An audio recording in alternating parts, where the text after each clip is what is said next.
Hello, good afternoon, good evening, wherever you are. Welcome back to my version of Vlogmas called No More Miserymas, where we refuse to be miserable even when the skies are freaking grey and you haven't been outside all day and you feel a bit cross-eyed and your body's just telling you to hibernate already. Because I guess that's what we're biologically designed to do, but for some reason society doesn't function that way. So here we are taking a self-care stroll, and I thought I'd answer some more of your questions because you enjoyed my Q&A last month, and I thought we'd take the opportunity to take a little walk in the scenic British countryside. You're not selling yourself to them, guys, come on.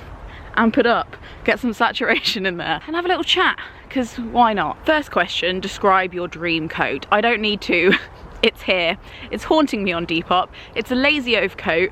It is out of stock everywhere. Kind of pricey, but I really want one with all my heart and soul. So if anyone sees one on Depop for cheap, let me know, eh? Next question, if you could pick one character to play on stage or screen, who would you play? Now, the immediate reaction here from my heart is Mrs. Lovett from Sweeney Todd of, oh, Mr. Todd, I'm so happy. I could eat you up, I really could. I'm ready, obviously. But then I was also thinking that playing Mrs. Wilkinson in Billy Elliot the Musical would be incredibly fun, and I'd get to wear an amazing 80s leotard. Think about it. And then backup options would be Roxy Hart from Chicago. If they allowed women over a size 6 to play that part, then I would like that one, please. And also Beatrice from Much Ado About Nothing, because I've been in one Shakespeare play, but I was a really minor character, and I'd love to, like, the challenge of being able to remember some Shakespeare lines. And Much Ado About Nothing is my favourite Shakespeare play, and Beatrice is my favourite character. Next question. Why is Jane Austen relevant today, or is she just not relevant? Love these Q&As coming in. This is not the vibe of other YouTubers' Q&As, but I'm absolutely screaming for it. So Jane Austen will become irrelevant when as many men read her as women, that she is not mocked or belittled whilst also being part of the literary canon just because she writes about domestic things, and when women's fiction isn't like a category in bookshops, especially online bookshops. Like, that would be really fast to solve. Why? And as I talked about in my women's prize video, when more actual women's like commercial fiction is on prizes like the women's fiction prize, because sometimes things feel like they're changing really fast, sometimes things feel like they're changing really slow. Another question, what is your opinion on pets? Do you have any feelings about pets? Do you see a four-legged friend in your future? Somebody also asked if I'd ever get a parakeet. I do like birds. Craig really likes birds, like to the point where he can literally name any bird we walk around and see. But I would absolutely love a dog or a cat. I'd really love like a St. Bernard or a massive dog. My mum and dad are about to adopt a retired racing greyhound, and I'm so freaking excited. So I'd love to adopt a dog, but also I think I'm at a point in my life where I want to, like, well, post-COVID, run out of the house for a week and go and stay with a friend somewhere else, or like spontaneously do something really fun that I can't potentially take a dog to. So I maybe see a dog in my late 30s and 40s, but I see a cat in my immediate future. Like the next place we move to, I think we will be allowed a cat. At the moment we live in a flat and we're just not allowed, like, that. The landlord says no. But I see a cat most positively, and I'm so excited for that day, and I will not hold out on you guys. I was showing you that cat a lot. It will be in all the videos. In fact, it might just make some videos on its own. Like, why does it have to be all about me? Oh, this is looking boggy. Oh shit, the bed. Are we gonna get through here? Yeah, looks like we're probably not gonna pass here. Oh wow, juicy. One of the downsides of the Midlands, beautiful scenery, but incredibly low and boggy. How did you meet Craig? We met in your YouTube comment. I will leave the link to the video below where we explain that. Could you say happy birthday to me, please? Obviously, happy birthday, Anna Rose, although I fear this is probably late at this point, sorry. What is the superior chocolate? Okay, in descending order of decadence, it would have to be Limp Balls, After 8s, but then if I don't have much change in my pocket, Milky Bar Buttons. It's a serious decision though. I hope I've made the right one. Did you receive backlash from friends or family when you stopped identifying as Christian?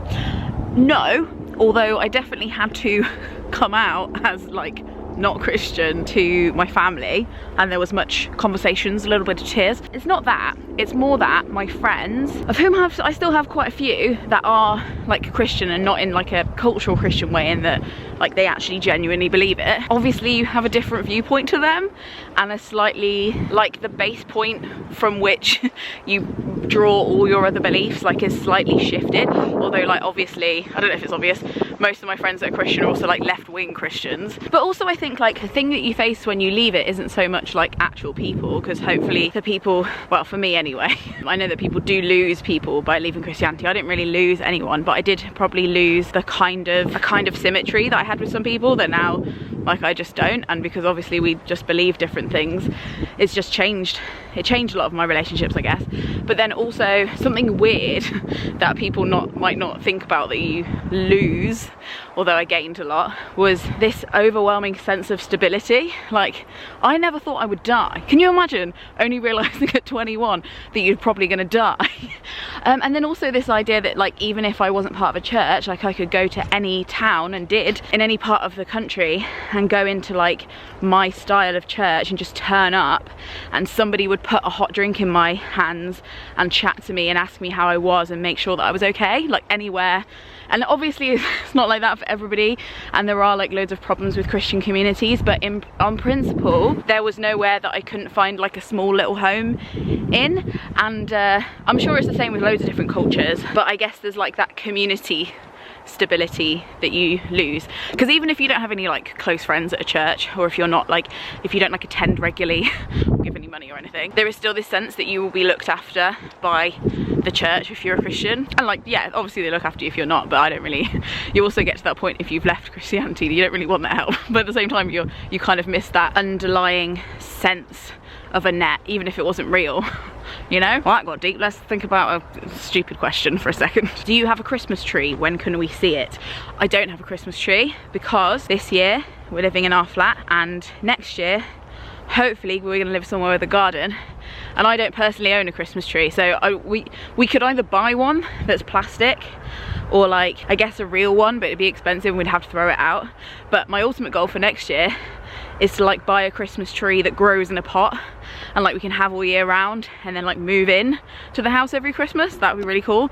So that's the reason that we don't have a Christmas tree this year. I'm not against them, I'm just having a year off from Christmas trees because it just feels like a waste just for this year, when like next year I have a long-term plan of how to get my hands on my very own Christmas tree. And last question, what is the best thing about living in the Midlands? Pending, I'll let you know. I haven't really worked it out yet. I have worked out that I grew up closer to London than I thought I did. Like, I didn't really go to London very much growing up, but now I realise compared to a lot of the country, it wasn't that far away. And also how much history there is. Like, I used to play in like medieval castles as a kid. That was a very normal activity.